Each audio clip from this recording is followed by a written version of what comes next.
Hello everybody and welcome to a very special edition of Late Night Grace.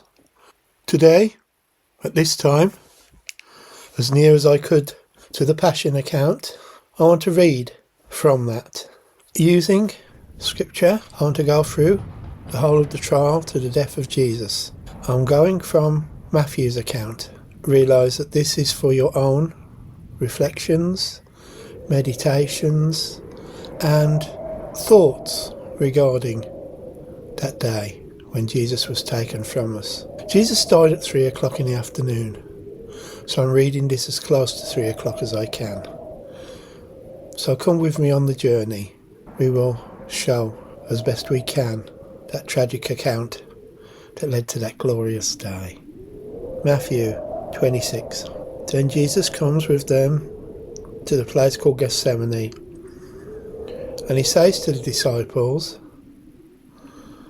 "Sit here while I go and pray over there." And he took with him Peter and the two sons of Zebedee, and was so sad, so sorrowful, and it was very heavy. And he said to them, "My soul is exceeding sorrowful, even unto death. Stay here and watch with me." And he went a little further on, and he fell on his face and prayed. And he said, "O my Father, if it is possible, let this cup pass from me. Nevertheless, not as I will, but as you will." And he comes to the disciples and he finds them asleep. He says to Peter, What? Could you not watch and stay awake with me for just 1 hour? Watch and pray, that you do not enter into temptation. The spirit is willing, but indeed the flesh is weak. And he went away again, and second time, and prayed, saying, "O my Father, if this cup may not pass away from me, except that I have to drink it, then your will be done." And he came and found them asleep again, for their eyes were very heavy. And he left them and went away again and prayed the third time, saying the same words.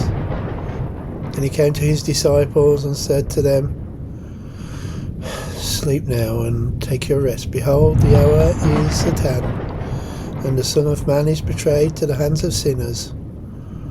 Rise, let us be going.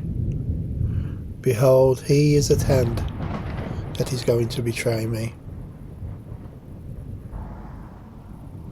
And while he was speaking, Judas, one of the 12, came, and with him a great multitude with swords and staves from the chief priests and elders of the people.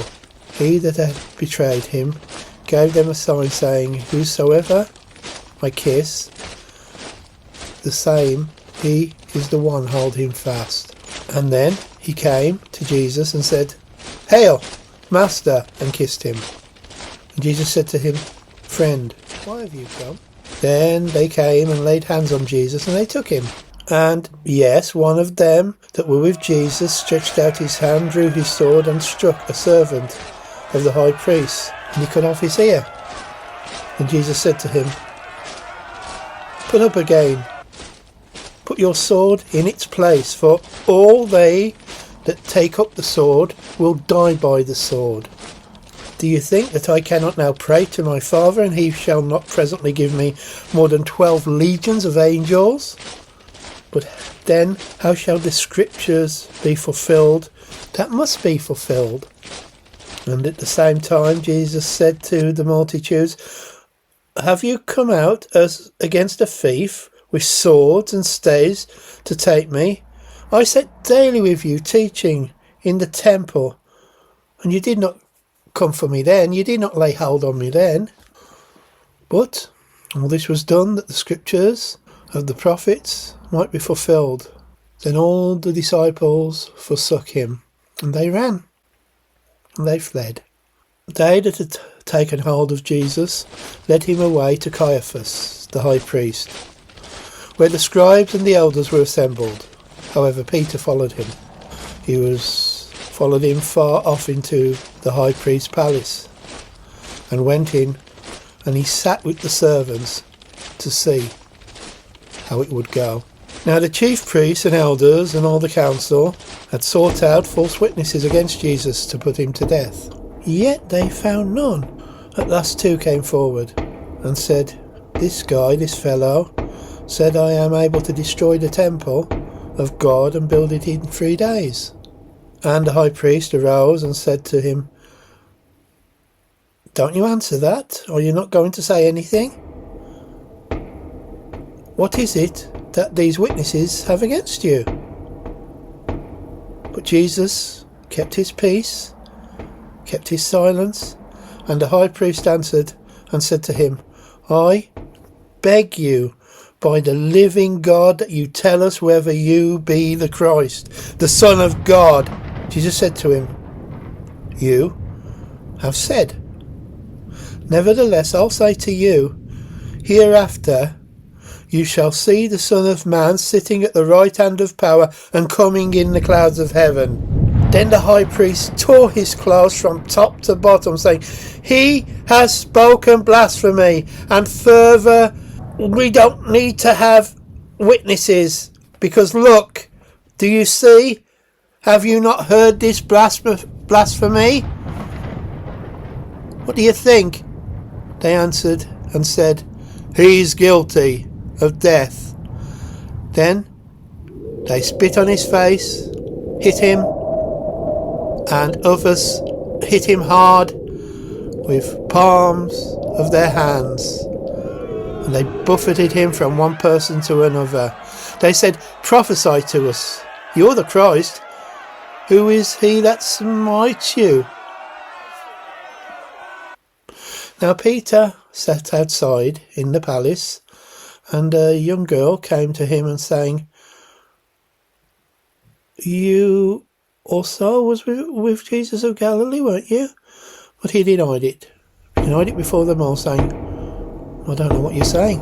And when he gone into the porch, another maid saw him and said, you're one of them, aren't you, that were with that Jesus of Nazareth? And again he denied it with an oath. And I do not know, he swore. I do not know. He swore again, I do not know the man. And after a while came to him and stood by another person and said to Peter, oh yeah, you're one of them, aren't you? For your accent betrays where you come from. Then he began to curse and to swear, saying, I don't know the man.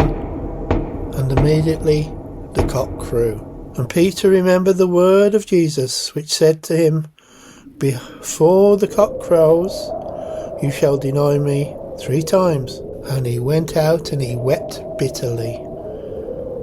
When morning had come, all the chief priests and the elders of the people took counsel against Jesus. They were going to put him to death. They wanted to.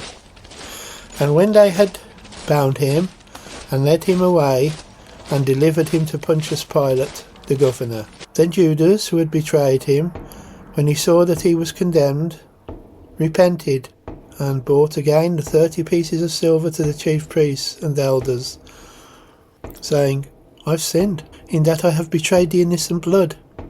And they said, well, that's nothing to us. That's your business. And he threw out the pieces of silver in the temple and departed, and he went away and hanged himself. And the chief priests took their silver pieces and said, it is not lawful to put them into the treasury, because it is the price of blood. And they took counsel and bought with them the potter's field to bury strangers in.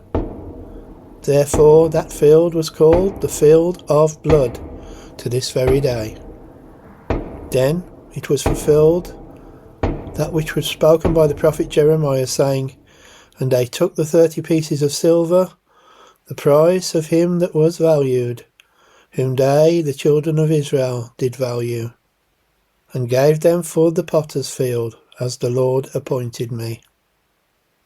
And Jesus stood before the governor, and the governor asked him, saying, art thou the King of the Jews? And Jesus said to him, you say so. And when he was accused by the chief priests and elders, he didn't say anything. Then Pilate said to him, "Do you hear the many things they witness against you?" And he answered him, "Not a word." And in this the governor marvelled greatly. At the feast, the governor was wont to release to people a prisoner, and they had a prisoner called Barabbas. Therefore, when they were gathered together, Pilate said to them, "Who will you want me to release to you, Barabbas or Jesus, which is called the Christ?" For he knew that it was over envy that they delivered Jesus in reality. When he was sat down on the judgment seat, his wife sent to him a message saying, "Have nothing to do with that just man. I suffered many things today in a dream because of him." But the chief priests and elders persuaded the multitude that they should ask for Barabbas and destroy Jesus. And the governor said to them, "Okay, between the two, who do you want me to release to you?" And they said, "Barabbas." Pilate said to them, "Then what shall I do with Jesus, which is called the Christ?" They all said to him, "Let him be crucified." The governor said, "Why? What evil has he done?" But they cried out more, saying, "Let him be crucified." And Pilate saw that he could prevail not at all.